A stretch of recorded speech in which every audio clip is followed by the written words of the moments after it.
Can you find it here? Namaste and welcome. I'm Nadja. On this channel, we don't escape the real world, we decode it. I take the raw, unscripted moments of my life here and analyze them to help you redefine yourself. Let's see what the chaos taught us today.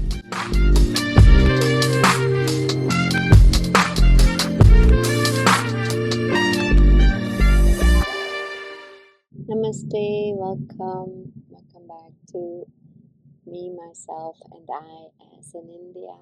I'm Nadja, and today I would like to talk to you about a topic I hear a lot when people talk about India.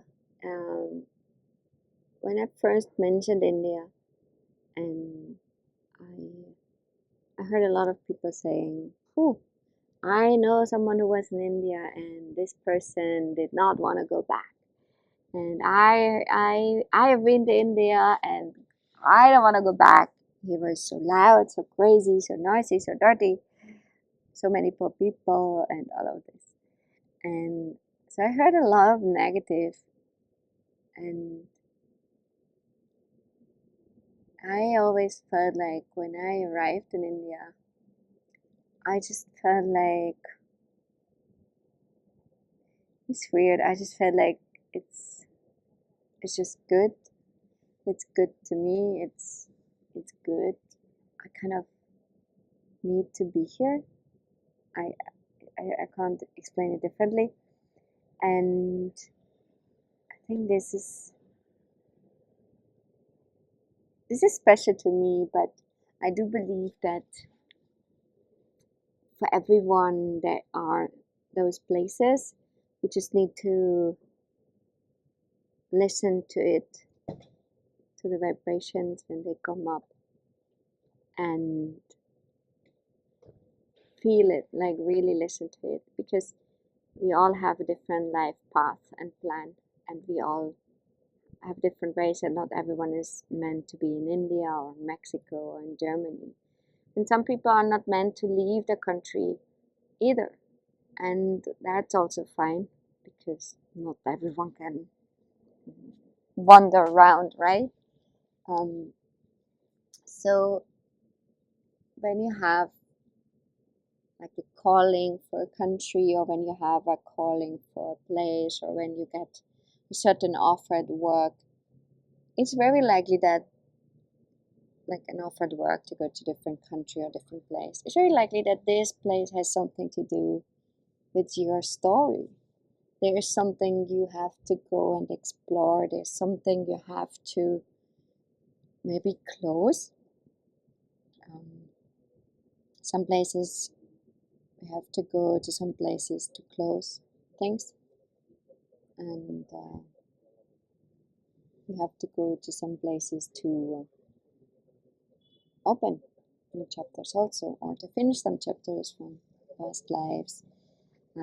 We never know, right? But what we do know is that certainly there is a relationship or calling with that place. And when I arrived in India, I just felt good.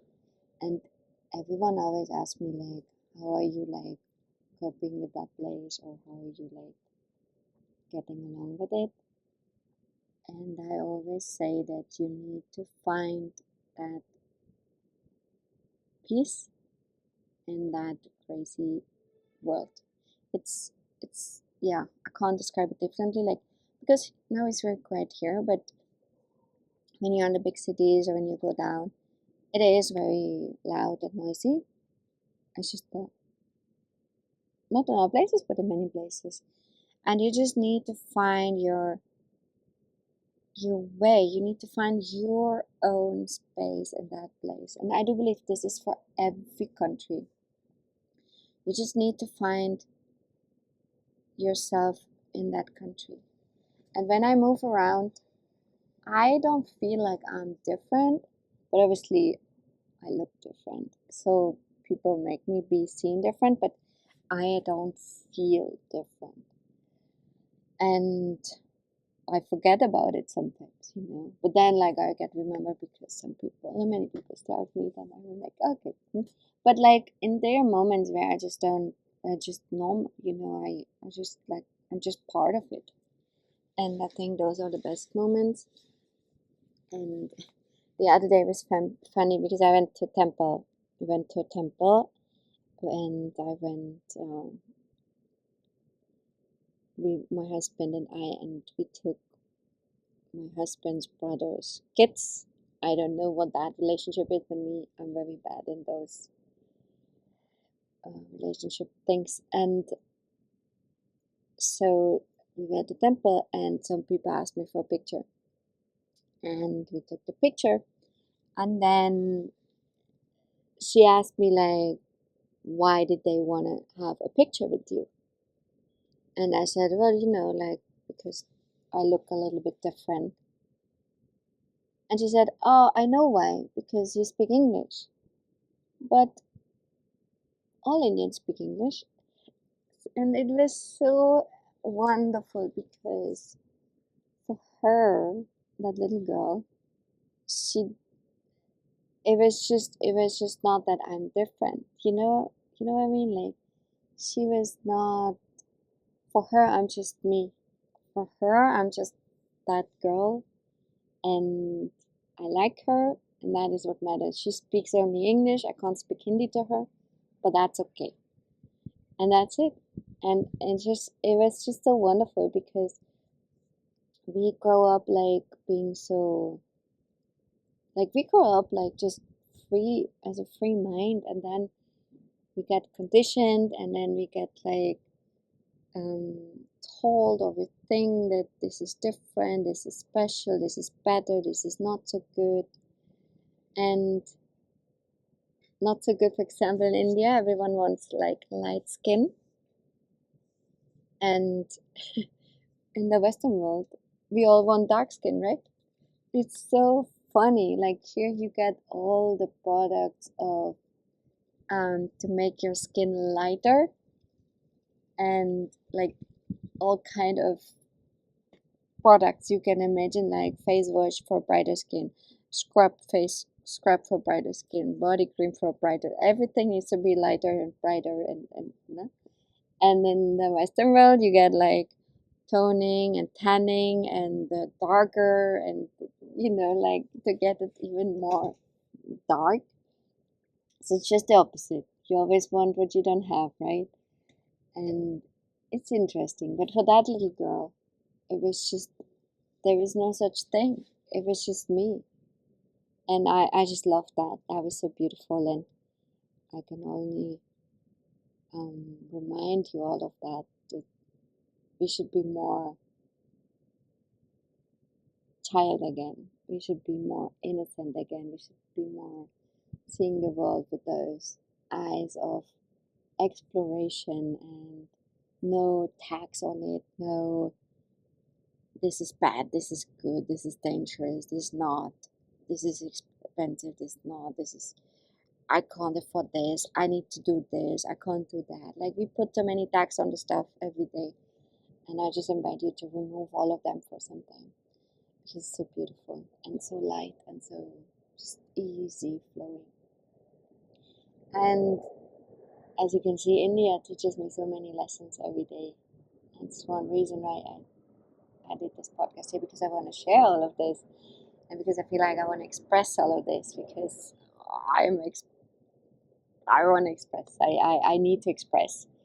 And those little stories make my Indian experience here so valuable. And as I said, I try to find my own space, my own place. And there's one thing I also try to do, or maybe that it just happened with me in India. I I try not to judge, because here's the thing: if you go through the streets, you drive through the streets, you see a lot of things. You see a lot of wealthy people, but you also see a lot of poor people, and you could just like fall into a trap of those poor people, they must suffer so much, they must feel horrible, you know. But we cannot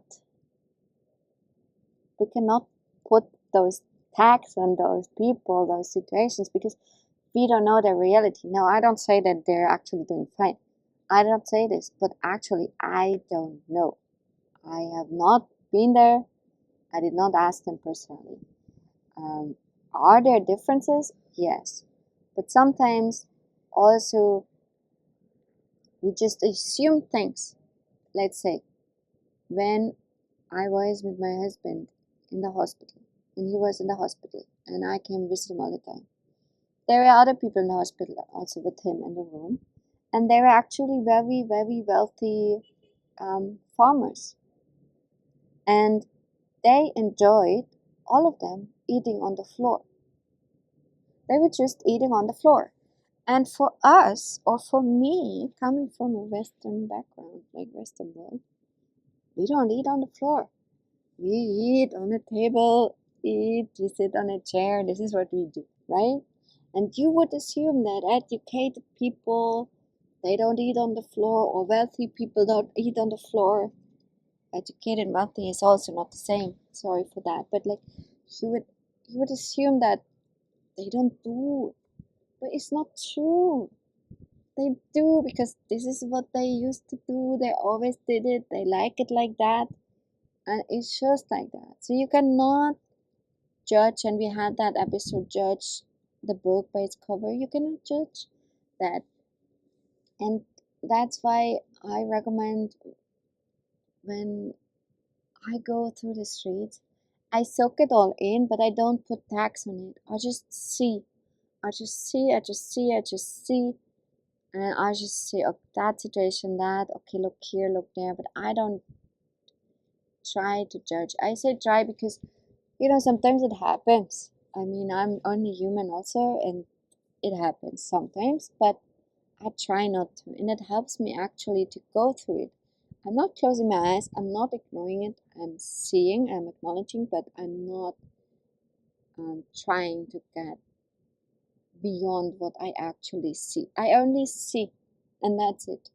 And this is what I recommend you to do also, whether you're in India or in Germany or in Mexico or any place in the world. You will see a lot of different situations.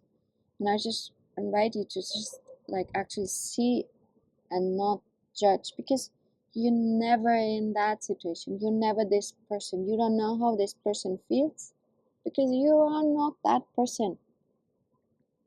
Maybe that person, in the end, if you ask him or her, is much more happy than you are, because you have all the stress of like the job and the timeline pressure and the Christmas gifts and make everyone happy and satisfied and vacation planning and blah blah blah blah blah. And this person maybe doesn't have all this pressure. Says every day I go out, I earn enough money to buy my food, and I go back, I cook something, I sleep nicely, and that's my life. I don't worry about the future.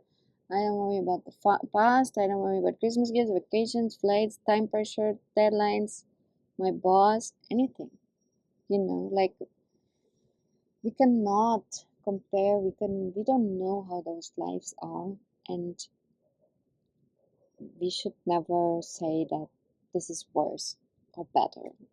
We don't know. We don't know. We just assume, because we associate certain things with certain things. So let's say if someone has a lot of money, we assume this person must be having an amazing life and the happiest person in the world. Many times we know it's not like that, right? So that teaches me India every day. Find that flow, find that open mind state, and just see and let it be. And that's it. And with that, I want to close today. I invite you to do so. If you still look for guidance, I'll leave you in the show notes my website. If you feel you need a personal remote Reiki session with no stress and no techniques and no laptops, cell phones, anything. Reach out and we arrange something. And if you have questions, also let me know.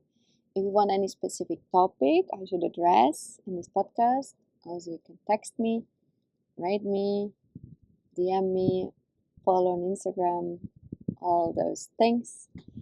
And until then, take care, namaste, thank you, and goodbye.